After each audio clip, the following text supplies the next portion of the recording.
So the first session that I went to this morning was one that I was pretty excited about. It's called How to Fix Failing SEO Efforts by Will Reynolds. Will Reynolds is a really, really good speaker. He definitely knows his stuff, and he put on a very good presentation. It was entertaining, but it was so educational.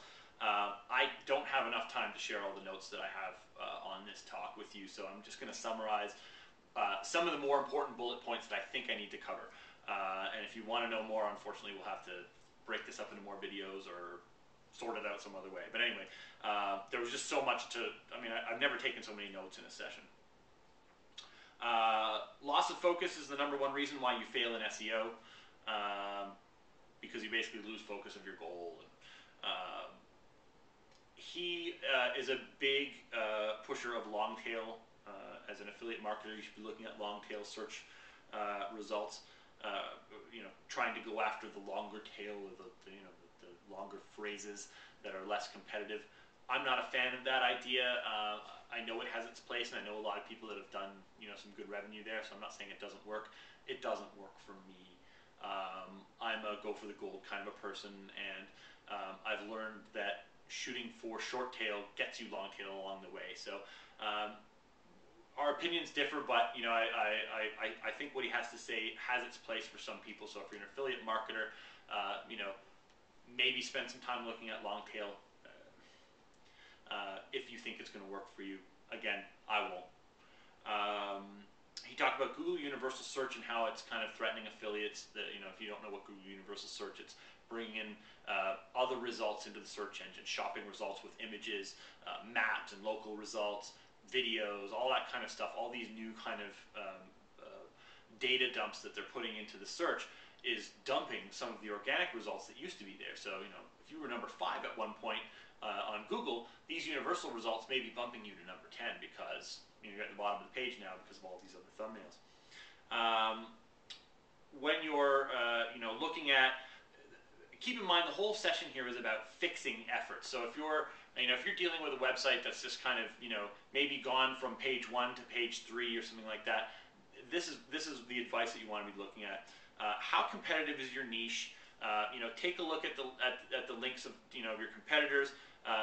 Do some checking on Google AdWords to see how much people are paying in terms of cost per click on those keywords. If it's expensive, it's probably a very competitive niche. You might have a hard time if you're a one-person show, to outweigh a competitor that might have a team of link builders or might be a national brand or something that's got a huge ad budget to get sort of huge organic linking and just they're getting the general conversation going because they're spending money on TV and radio and other mediums.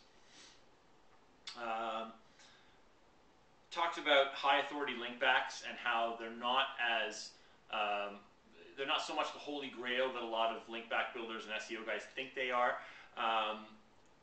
Basically because if you get a link back on like the New York Times for instance, once your story gets archived, it could be 6 clicks away from the homepage, and at that point Google is not going to give a lot of weight to that.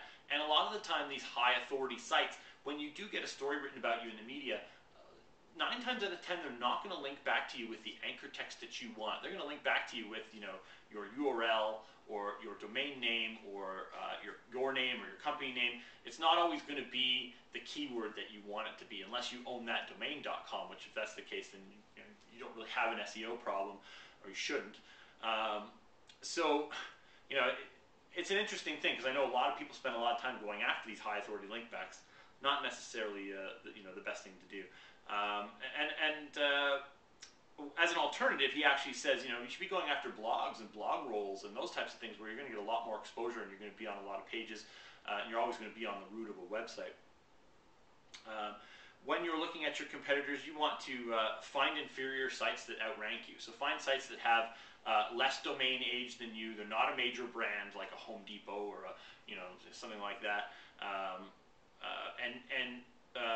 The other inferiority check here would be no keywords in the domain. So if you're trying to be at the top for hardwood flooring and hardwoodflooring.com is #1, obviously you're going to have a hard time beating them. So those are the 3 things to look for. A domain that's not as old as yours, it's not a major brand, and doesn't have the keywords in the domain, those are the sites you want to be looking at. If they're outranking you, you can probably beat them. You just have to look at what they're doing in terms of link building.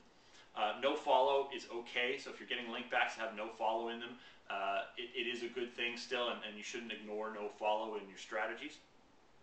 Of course, still today, it's all about anchor text. That's how you're going to get your stuff to the top of Google. What else here?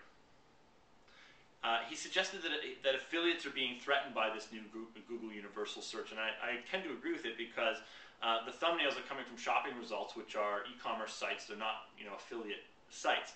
So the suggestion that he had, which I thought was really good, it's a really good take home for you, is if you're an affiliate marketer, start creating buyer's guides. And these are HTML buyer's guides. I actually asked him about PDF buyer's guides, and he thought, it may be worth doing, but only as a secondary to the HTML content. So if you're going to create buyer's guides, they will, some of the images that you put in your buyer's guides will actually show up in the Google Shopping results if you play your cards right. And so he says, use images, try and use 1,000 words or more. Bullet points are good, and reviews, because they help provide opinions. So a lot of the time, a website that actually sells a product will try and position themselves with reviews, and their conversion rates will suck.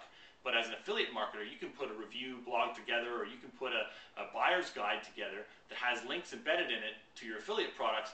But because you're providing opinionated content, Google likes that, because people are actually searching for opinions. They're not just searching for stats and reviews, or stats and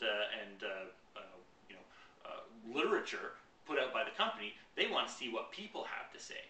So I thought that was pretty interesting. Buyer's guides is on the rise in terms of how to get good content into Google. What else have we got here? Optimize for terms like reviews and best.